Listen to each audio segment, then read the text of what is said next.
পালিয়ে যাওয়া এক মেয়ের প্রতি বাবার চিঠি। মারে, শুরুটা কিভাবে করব বুঝে উঠতে পারছি না। যেদিন তোর মায়ের অস্তিত্ব ছেড়ে পৃথিবীতে ভূমিষ্ঠ হয়েছিলি, সেদিন থেকে আমি তোকে মা বলে ডাকতে শুরু করলাম। তোকে মা ডাকতে গিয়ে নিজের মা হারানো ব্যথাটাই ভুলে গিয়েছি। তোর মাকেও মা ছাড়া তাকে অন্য কোনো নামে ডাকতে শুনিনি। বিদ্যালয়ের প্রথম দিন শিক্ষক তোর নাম জিজ্ঞেস করেছিল। আমি তোকে মা ডাকতে ডাকতে তোর নামটাও ভুলে গেছিলাম। আমি তোর নাম বলতে না পারায় সবাই হাসছিল।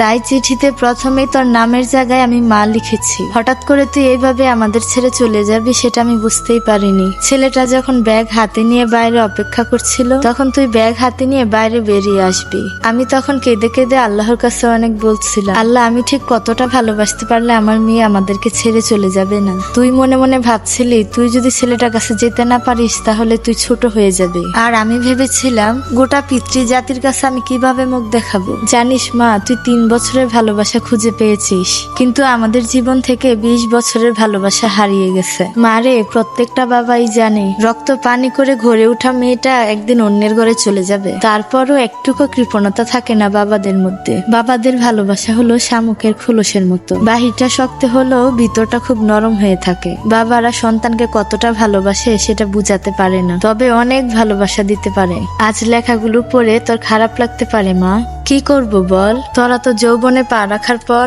চোখ নাক কান দেখে তোরা প্রেমে পড়ে যাস, কিন্তু যেদিন জানতে পারলাম তুই তোর মায়ের গর্ভে অবস্থান করেছিস, সেদিন বুঝতে পারিনি তুই কালো হবি না ফর্সা হবি, ছেলে না মেয়ে হবি, ল্যাংড়া হবি না বুবা হবি। কোনো কিছুরই অপেক্ষা না করে তোর প্রেমে পড়েছিলাম রে মা, তাই এত কিছু লিখলাম। আমি জানি রে মা, তোদের সব সন্তানদের একটাই প্রশ্ন, বাবা কেন তাদের ভালোবাসাটাকে সহজে মেনে নিতে পারে না।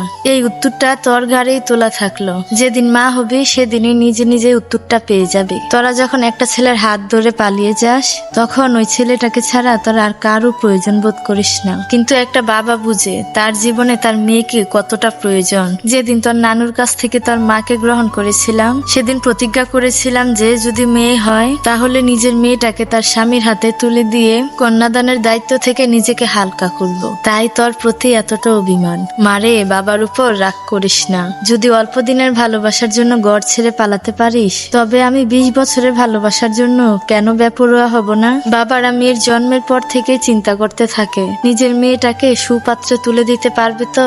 আবার চিন্তা করেছি যৌবনে পাড়া দিলে আবার কোনো ফাঁদে পা দিবে না তো। তাই প্রত্যেকটা মা বাবার মেয়েদের উপর এতটা নজরদারি। যদি মন কাঁদে তাহলে চলে আসিস, বুক পেতে ভালোবাসা দিব। তবে তোর মায়ের মতো পেটে ধরিনি, পিঠে ধরার যন্ত্রণাটাও না আমি সহ্য করতে পারছি না। ইতি, তোর জন্মদাতা পিতা।